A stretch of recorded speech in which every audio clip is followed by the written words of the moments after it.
Okay, let's go back to the start of 2025. At that time, gold in India was trading close to 75,000 per 10 gram, and silver was moving normally without much attention. As the year went on, global conditions slowly began to change. Economic growth was slowing in several countries, and many started expecting that the US central bank would reduce the interest rate. When interest rates are expected to come down, holding gold becomes a more attractive option. At the same time, the US dollar also started to lose its strength. This made gold cheaper for buyers outside United States. Because of this, gold prices began to rise. By October, gold crossed $4,000 an ounce, and soon after, it moved past $4,500, reaching new record high. Silver also started moving up, but at a much faster pace. By the end of the year, silver had crossed $80 an ounce globally, rising more than 100% in a single year. In India, the rise was even more visible. MCX gold futures moved past from around 75,000 rupees to nearly 1,40,000 rupees per 10 grams. Silver futures rose sharply and came close to around 2,50,000 per kilogram, which is a huge movement. Retail prices in local markets followed the same trend, and both metals reached their all-time high.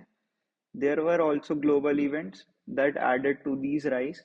Tensions increased in several regions, including the Middle East. There were also incidents involving the Venezuelan oil tanker, which raised concerns about supply disruptions. During times like these, gold is often seen as a safer place to hold value. Another important factor was central banks' activity. There were many central banks which continued buying gold throughout the year, adding steady demand to the market. Silver had additional reasons for rising.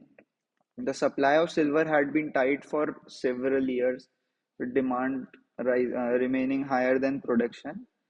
In 2025, this continued for fifth year in a row. At the same time, the use of silver increased in industries like solar power, electric vehicle, electronics, data centers, and with the recent boom in AI, the demand for silver has increased a lot.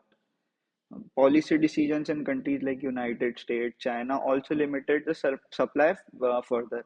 By the end of 2025, it became very clear that this rise was driven by several factors working together and not just short-term interest. As markets now look ahead to 2026, discussions continue about where gold and silver prices may go next. But regardless of what happens in the future, 2025 has already become an important year in the story of gold and silver, both globally and in India. Thank you, and let me know your thoughts about this.